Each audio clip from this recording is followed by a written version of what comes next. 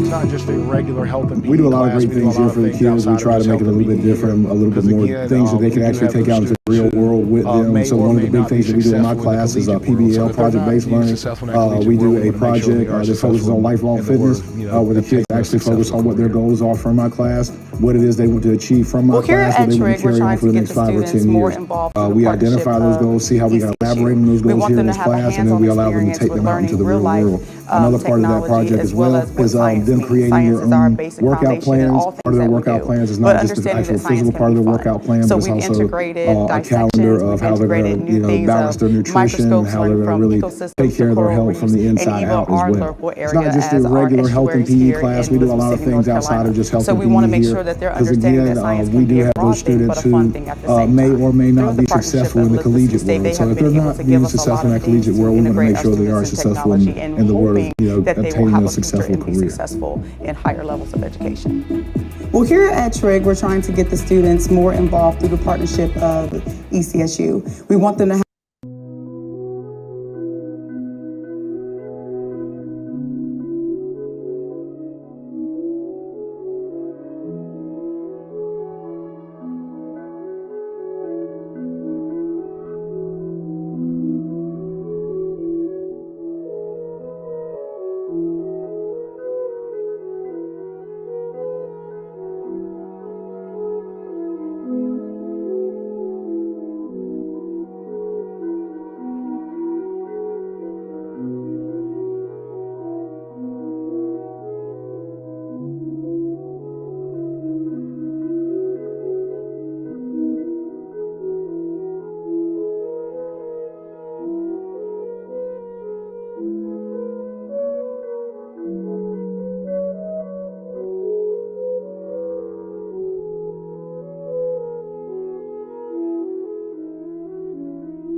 getting Dr. Parker to come with this superintendent's report. All right. Thank you, Mr. Chairman. A couple things I'd say on the report this evening. One, want to just, again, thank everyone that was here, that was recognized tonight. And I can tell you, when I look at our young people, I am encouraged. And that's right. And when you look at the talent that was in this room tonight, our young people are going to take us everywhere we need to go in Elizabeth City Public Schools. And I'm fired up and I'm ready to go when I think about the potential of our young people. And so I'm very proud of the work that goes on. And I had an opportunity to be over at HL Trig this afternoon and speak with some young people here. And I'm very encouraged. And so I just want to say that again. Also like to say a couple of things that might be helpful to some folks. One is tomorrow is our district science fair, which will be located at the Pasquotank County Cooperative Extension. And Ms. Nina Griffin has been working to help organize that. I believe Nina is back here. If y'all would just give Nina a round of applause. I appreciate Nina and all the work she does. Nina has a wonderful spirit and just a go-get attitude and will do anything in the world. And so she's helped organize this. But we have several of our students participating, and I'm looking forward to seeing the winners from that science fair. So I want to mention that. And of course, the board is invited and welcoming the public to attend as well if they wanted to. We launched on Friday of last week our first Emerging Leaders Cohort. So this is something that I've shared with the board and with the public since we wrote our district improvement plan. But this is an opportunity for any ECPPS employee that would like to expand their leadership and their reach. They're welcome to apply for this program. The focus of this program is on inviting teachers or school leaders that are interested in school leadership, but that's not the only requirement. It's open to any ECPPS employee. But we want to give some of our folks an opportunity to receive specialized training, to go visit some high-performing schools in Eastern North Carolina, and to work together with district and school leaders on some of our initiatives and projects. So our goal is to have multiple cohorts. This is our first one. We're taking applications now, and we're looking forward to getting some responses. We've already had since Friday some folks apply for the Emerging Leaders Cohort, and Ms. Ebony Stallings and Mr. Sammy Fudge are coordinating the program, and they've already had several folks reach out. So I'm very encouraged and excited about this opportunity. We want to take and invest back in our wonderful ECPPS employees and help develop them and create opportunities of leadership for our folks. So what I would say is that this is a wonderful time to come work in ECPPS because we have amazing young people, and we're saying that if folks come work with us in our schools with our kids, we want to invest in them and look for opportunities to give our great employees leadership opportunities. So I'm excited about that. And the final thing I have on the report today is I do want to recognize our board members because January is Board of Education Appreciation Month. So I want to say thank you to each of our board members, including our 2 student board members, for the work that you do. You know, I think in our country today, public service and elected office it doesn't receive the recognition that it should, but I'm thankful to live in a country where we have an opportunity to elect people to represent us, and that public service still matters and is a way to advocate for communities and for our school system, and that's what our Board of Education does.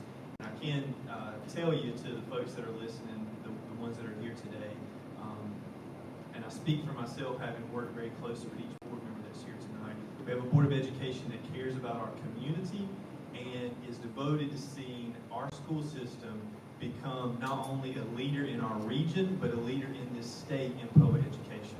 And that encourages me about the places that we're headed. So on behalf of all our employees, the district leadership team, and our school employees, I want to say thank you to our Board of Education members during Board Appreciation Month. And we have something for each board member. And if Rachel and Ron, if you could maybe help Pam out with this a little bit, if you could. But we have something prepared for each board member this evening that we want to give to you just as a small token of the appreciation of the school system for all the work that you do. So I also want to thank Ms. Pam Parker for organizing.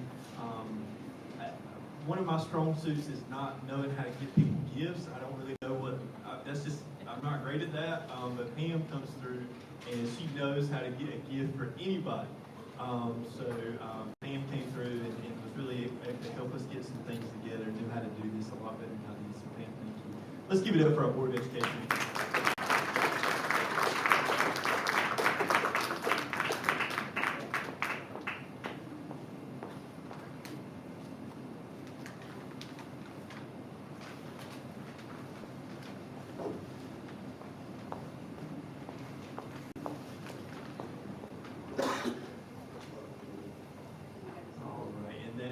Concludes my report, Mr. Chairman. Thank you.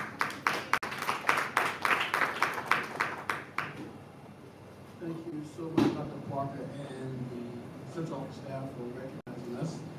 We do because we enjoy what we do, so, and not that we kids for big things. Now we're going to call on our 2 student board members for their reports. Let's start to my left, Ms. Holly Weiss, and then we're going to go to Ms. Gracie Wooten. Good evening, everyone. I hope everyone has had a good start to the second semester of our 2022-23 school year. Our winter sports season is coming to a close, and I just wanted to congratulate all the students and coaches on all the hard work that they put in this season. Tonight, I wanted to highlight our swim team. Throughout the season, all swim team members have been working really hard to accomplish personal goals and maybe even attend regional competition on February 4th in Cary, North Carolina at the Triangle Aquatic Center. The following relays and students have either made consideration times or automatic times, which will hopefully allow them to attend regional competition. Our men's 200 medley relay team. Jonathan Manuel has times for the men's 200 IM, the men's 100 backstroke. Logan Schiffbauer has times for the 200 freestyle, 200 IM, men's 50 freestyle with the automatic time, and the automatic time also for the men's 100 backstroke, the 100 butterfly, 100 freestyle, and 500 freestyle. Lucas Norman has times for the men's 100 butterfly, 200 IM, 50 freestyle, and 100 breaststroke, the men's 200 freestyle relay team, and the men's 400 freestyle relay team. And myself, I have the time for Andrew Baxter. Congratulations to the students listed and many more for all their hard work. I also just wanted to say tonight how proud we are of Emily Stokely and Antonio Garcia Diaz for both making the Eastern Region All-District Band and both getting the opportunity to audition for All-State Band. Congratulations to them both. The following are some upcoming events that I would like to highlight. We have been actively practicing for our DECA state competition, which is in Greensboro, North Carolina, and we will leave for that on February 22nd and return on the 25th. We came back from districts back at the beginning of December, and that had a lot of success, so hopefully that can continue when we go to our state competition. NC check-ins and our benchmark assessments will also take place between February 27th and March 1st. Thank you everyone for your time.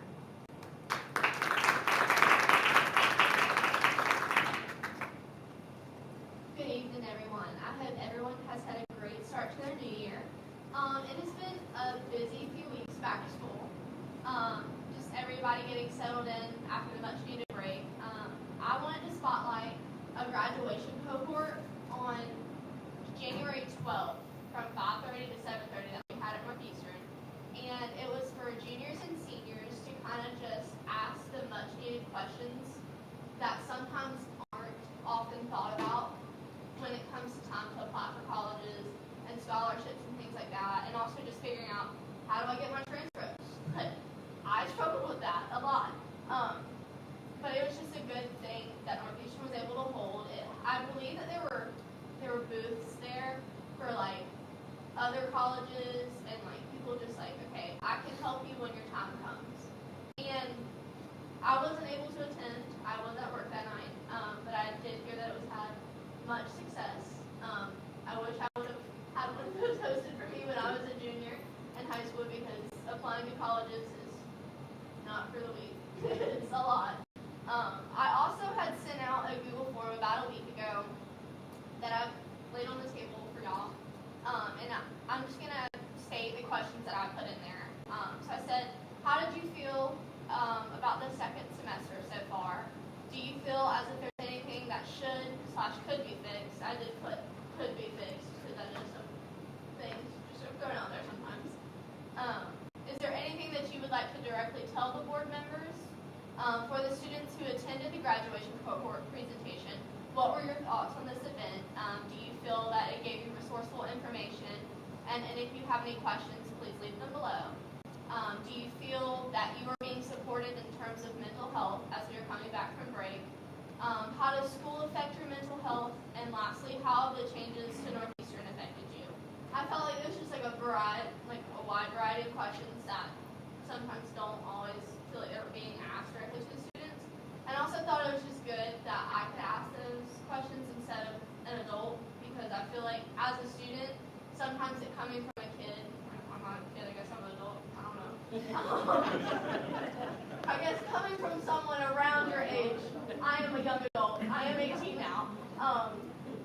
It's just coming from someone your own age is sometimes a little bit better than having an adult speak to you directly about things like that. It was also brought to my attention that Gabby Johnson, a member of Northeastern swim team, was qualified for the women's 200 IM, 50, and 100 freestyle.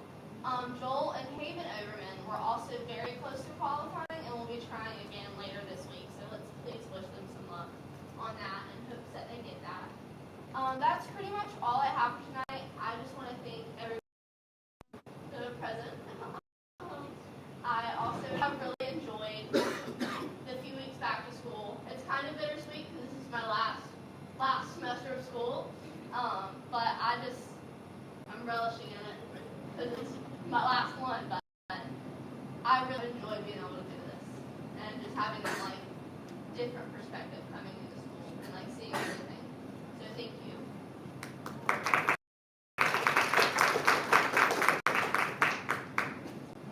Thank you both so much for what you do, representing your prospective schools and representing the board as well. Thank you so much. Are there any questions or comments from the board for our board members? School board? Cool. Thank you. Right now, I'd like to ask for an approval, a motion to approve the minutes for December 9th, 2022 and January 17th, 2023. I'd like to make a motion to approve the minutes for December 19th, 2022, January 17th, 2023 as presented. Second. All right. We have a motion from Ms. Angela Carr and a second from Mr. Rodney Walton to approve the minutes of December 19th, 2022 and the minutes of January 17th, 2023. Have a roll call vote, please. Dr. Sheila Lee. President. Angel Cobb. Yes. Tommy Old. Yes. Amber Liza. Ronnie Walton. Yes. And Sharon Warden. Thank you, Ms. Approval. The board has a spot for public comments where we give 4 minutes to people who sign up, and we only have one name tonight, and it's Lucy Beeman, if you will. Yes, thank you. Take it away. Okay, a minute, if you want to stand with me, please.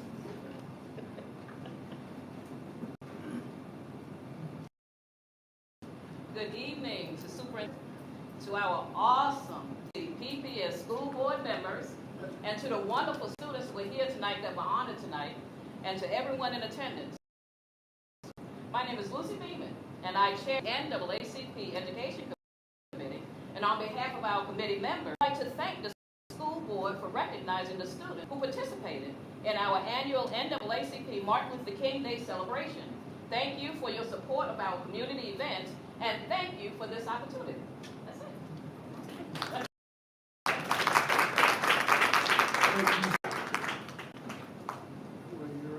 Thank you. It's amazing that you use our children, so thank you so much. Now, we would like to call back again. Dr. Parker's in the hot seat tonight. He's up in the house. So Dr. Parker is back up again for the strategic test and timeline presentation. All right, thank you, Mr. Chairman. Thank you, Ms. Beeman, for those comments and for being here tonight with everyone to recognize our wonderful young people. Also want to recognize Ms. Dobie, who's here tonight, who is an educator who's worked with ECPS, and her grandson, Jared, was young man who spoke earlier. So thank you for doing this, Ms. Dobie. You did some money. Thank you so much. I want to share a couple of things with the board and the public about some work that we've been doing as we are preparing to write and plan out a new plan for the district that will include vision for moving forward. And so this is some work that we've been engaged in for the past several months. I wanted to share with the board a timeline of the work that's been going on and officially launch this process to our community, because one of the things that we're heavily invested in is asking this question of what do we want to be true for our schools and for our kids, and how are we going to work together to make those things happen. And a thing that drives us is the realization that the work we're in is much bigger than any one person, and it is a work that we're all called to. It's an important work. It's a work we can only do if we work together. And so that's really what this process is about, is coming together as a school system, but as a community, to realize that collectively we take ownership of our kids. And these are our kids, they're in our community, and it's our responsibility as a school system and community to work together to provide them opportunities. So I want to share some of those things with you. Start off here and with just a quote that drives me in this work and our leaders. We had Jared and some of the other young folks mentioned Dr. King and his legacy, but Dr. King said at one point when he was asked on could America ever reconcile its differences, Dr. King responded with these words, and I think they're pretty profound for us today. He said, our goal is to create a beloved community, right? How many want a beloved community, right, where we love each other? And this will require a qualitative change in our souls as well as a quantitative change in our lives. I think some might kind of refer to that as faith without works is dead. In other words, to change something, you have to first think it, but it can't stop there. You then got to do something about it, because a thought without an action isn't anything. And so what we want to do in this process is come together and think very deeply about what we want our schools to be, and then make the commitment to do the hard work, which is roll up our sleeves and get to work to make those things happen. Because when I look at the young people that were here tonight, they deserve endless opportunities. And I know that they have talent, and I know we have educators that want to provide those opportunities. So now we take that, we come together, and we make it happen. So that's the part that drives us. One of the questions that we're asking folks in this process is, tell me about your hopes and dreams. What's the thing that you love the most? When I see young people oftentimes in schools, I ask them, one, tell me who your favorite teacher is, why? And secondly, what's the thing you love the most in the world? What do you spend your time doing? What's something you care about? When I first met Tyler after the P-Tank Talent Show, it's obvious that Tyler cares greatly about music. As you can tell, he has a talent. He spends a lot of his time playing music and learning more about music. Is something that means a lot to him. We have a lot of young people that love to play video games. They spend a lot of time doing that. We have a lot of young people that love athletics. We have some young people that love drawing, that spend time helping people. And so we're thinking about, what do our young people care about? What is the things that they're passionate about? And then how can school be a place where they can do something in school? Dexter very recently visited the University of North Carolina at Greensboro and a high school in Greensboro where kids play video games on a team, and they compete with other high schools that play video games, and the kids win scholarships to go to college based on esports gaming. And so we're interested in those things. How can our kids take the things they love and get to do them in school? You know, they shouldn't have to wait till they leave school to then go home and do some of the things that they love. And so that question is a profound question for us, and it's one that's going to drive this work. And it's just simple to be, what are your hopes and dreams? And that's something that we're interested in hearing. So I wanted to share those things with the board in terms of some of our thinking about our processes. I realize this next slide is going to be a little hard to see, so we will make this presentation available to the public and the press or anybody that's here, because I realize that's going to be probably impossible for most folks to read tonight, but I did give the board a handout here. So our goal is to have a written strategic plan that includes a vision and mission for our district by the time we get to the end of the month of June. And so a way that I think we can think about this is kind of 5 phases that we're in. We're in phase 1 right now. And so for the past 2 to 3 months, we've been asking our school principals, assistant principals, and directors to begin to think differently. So we have a playlist. If anybody likes to listen to music on your computer or phone or something, you may have a playlist. You choose the songs you like, and then you play your playlist. Well, we collected about 25 to 30 articles, videos, examples of some of the most innovative schools in the country and the world right now, put them together, and ask our leaders to go through those documents and create a playlist to read some of those articles and videos and documents. We're going to be sharing the playlist with our parents, our community, Board of Education, everybody else, and asking everybody to jump in. We're going to share the playlist with our students and ask our students to look at the playlist and see if there's something interesting on there. One of the videos that's on the playlist is a young lady who really didn't like math, but she went to her uncle's house and decided to build a car from scratch with her uncle, who was a mechanic. And in the process, she learned a lot about math, which is how to convert to the metric system and measurements and so forth. So that's an example of some of the innovative types of things that's on the playlist. So we want to learn. We want to see what's out there. We want to increase our thinking, and that's where we are now. We're getting ready to move into really what is phase 2 in our process, which is we're thinking deeply about things that are out there and successes some schools are having. We have in our community, we have in our region, in our state, some really impressive examples of innovation and turnaround work that is going on. And so we're going to be asking all of our district leaders, we're going to be inviting the Board of Education, we're going to be inviting some parents and community members to go on what we're calling inspiration visits. We want to go to places that inspire us. And we want to see schools that inspire us. We want to see new types of programs or things that are being done differently, and go see something in action and then come back and say, could that thing work in Elizabeth City Pasquotank Public Schools? Could it help our kids? I think sometimes if you go see something innovative, you can get fired up. And so we want to do that. There's some places right here in Elizabeth City that, to me, are inspiring. And we're going to be doing some inspiration visits right here in Elizabeth City Pasquotank Public Schools. We don't necessarily have to leave our community to get inspired, right? We have a lot of inspiring things right here at the universities that we have and some of the other institutions that are here. So we're going to spend the next couple of months traveling and going to see some things and learn about it. And then we're going to come back together and we're going to take what we're seeing and we're going to develop a case for change. Because I don't think you can write a strategic plan unless you've internalized the need that something needs to change. And in order to achieve Dr. King's vision of a qualitative change in our lives and a quantitative change in our hearts, we have to get fired up and be committed that we're going to change something. One of the things that we're doing a little bit differently in this process is we're going to ask some of our district leaders and our school principals to do some things like ride a school bus in the afternoon. One, I think that's very enlightening. We have some young people that spend quite a bit of time on a school bus. They get up early and then they go home late.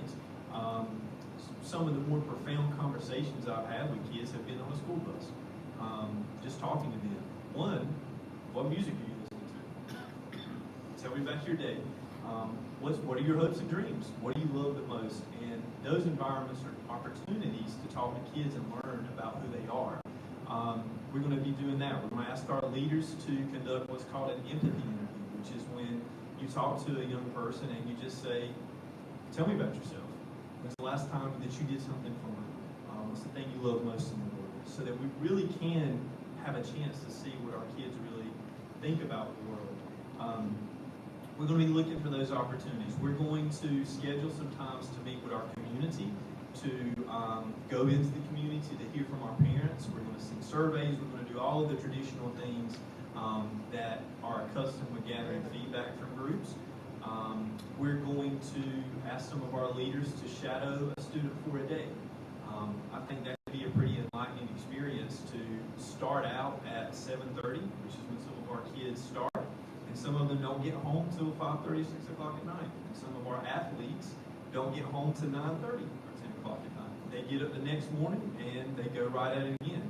For those folks out there that say that kids these days are lazy or they don't work hard, well, come with me to Northeastern High School and follow some of our athletes that don't get home till 10 o'clock at night. They get right back up the next morning and go at it. So those are things that we're looking to do in this process to help us have a deeper understanding of what it's like to be a young person in 2023 in Elizabeth City Pasquotank Public Schools.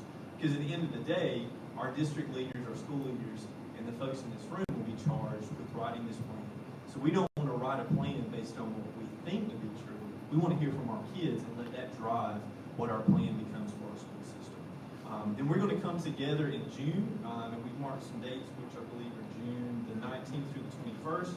We're going to come together and invite all of our stakeholders, parents, students, teachers. We're going to have a group to come together on the week of June 19th, and we're going to write a strategic plan based on all this information that we've gathered, things that we've learned about kids, and thought about for what we want to be true. We're going to put some things on paper, and then our goal is to launch our plan when our teachers come back in August. So on the next slide here, I've kind of highlighted sort of what is a roadmap of some of the things that I just shared. So our map ends in August. We want to launch our strategic plan and our vision for the district. But along the way, we're planning these things here that I just mentioned. I'm very excited about these things. I can tell you as I travel in our community and our schools, there's a lot of positive energy right now in Elizabeth City Pasquotank Public Schools. And I think on behalf of myself, district leaders are, we're excited about what is possible for our school system. And we're going to take that energy and come together and share a vision, and then we're going to get to work. And so in the coming days ahead, we're going to be inviting folks to participate in some of the things I just said, and inviting the Board of Education to join along as well, and I'm looking forward to those things. I'll kind of end here with just a couple of pieces, but You know, the world has changed. It's changed in the past 3 years. The challenges that our young people face are profound, and they will require people to have a type of resilience and determination in the coming 50 years that probably previous generations didn't have to have. And so we're charged right now. Somebody said on Dr. King's, on the holiday of Monday for Dr. King, somebody said, let us get to work this day. We've been charged right now. We have 5,000 young people that are in our classrooms every day. So the focus of this is let us get to work right now so that we can make the changes we know we need to make so that these young people can be successful in this world that lies ahead of us. And I often believe that where there's great challenge, there's great opportunity. And I believe there will be some pretty profound challenges in the next 50 years. But an opportunity for our young people to get right the things that our generations couldn't get right, to bring our country together, to solve some of the challenges in health and society. Those opportunities are there. Channel into our young people so that they can be leaders in this world that's ahead. I'll close with this one right here. I was at the National Association of University Women's Breakfast on Monday, and I was there and I made a comment, and my friend Reggie printed this in the paper. Thank you, Reggie, for the articles you printed, but the Spirit kind of touched me, and I'm a comment about a headline.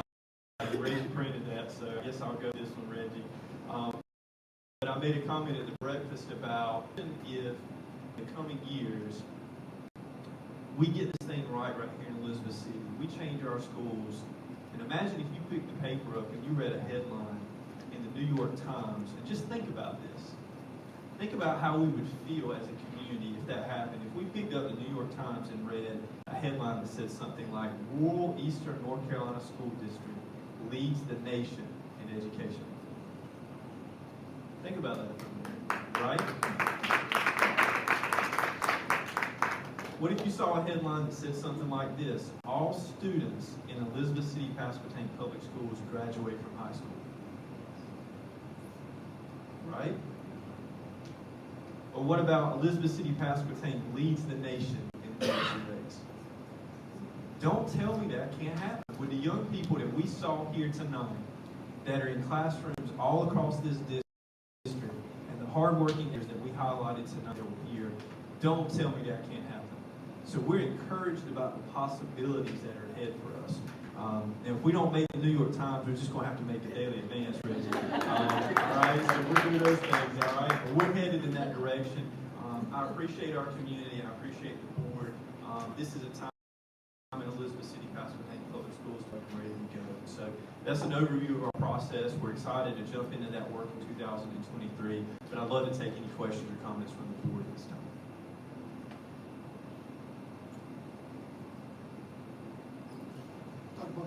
I love the plan. I got one question. Do you have? I think it was you said June the 19th to the 12th, where you have stakeholders together to articulate a vision for the future of ECPPS. How are we going to go about pulling together those stakeholders? Like, are we pulling parents in? Are we pulling community leaders in? How are we going about pulling them into it? How are we selecting those stakeholders? Yeah, that's a great question. So our goal there is to have really a week-long, and we know that we can't have 100 people actually write the plan or get written, but what we do want to do is by June, we will have a lot of data. We will have those empathy interviews. We have written school buses. We have done surveys. We will have visited places. We'll have a lot of stuff. And so our goal there is to invite stakeholders to come and just look at those things and let's talk about it. Our goal is to pull out themes, that will likely have come across different data points. But what was inviting folks to be there, all the groups that you mentioned, we're really open to that. I would say that there's some groups we know we want to target: parents, community leaders, teachers are definitely ones that are there. In terms of a process to determine who, we've not worked through that, but I would say our vision vision is open-ended. We don't want to restrict people, and we want to have an opportunity for people to jump in and be involved in that work. Now, by the end of the week, we'll move into some smaller groups because then we actually have to take that work and put it on paper. But when it gets on paper, it's going to be the things that everybody identifies. So we'll have a process to actually write a plan, urge people to jump in. And when that time comes, the invitation will encourage people to be a part. Thank you so much. Are there any other questions from the board on the strategic planning process? I don't have a question, I just have a comment. I just wanted to say that I am absolutely thrilled to see a leader in our school district with the enthusiasm and excitement that showed presenting that information. I'm ready to go. In other words, I hear you saying you're fired up, ready to go. Thank you for that comment.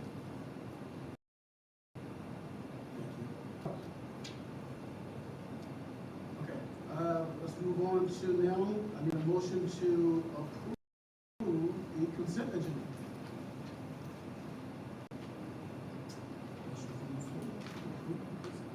Motion to approve the consent agenda, which is FBT 02 audit, FBT 03 budget amendments. All right, we have a motion to, is Pam Perez, and a second Walton, to approve the audit contract FBT 02 and FBT 03 budget amendments. Can we get a roll call vote, please? Dr. Sheila Williams, not present. Angela Cobb. Yes. Yes. Pam Perez. Yes. Rodney Walton. Yes. Sharon Wood. Yes. Thank you so much. It has been approved. Now, I would like to move on to asking Rodney Walton to close. I'd like to make a motion for the board to go into closed session as allowed by NC General Statute 14318 of .11(8)(6) for the purpose of considering one or more personnel matters that are confidential with NC General Statute 115C-320 and as allowed by NC Statute 14318.11(8)(3) to consult with the board attorney regarding matters protected by the attorney-client privilege and to preserve that privilege.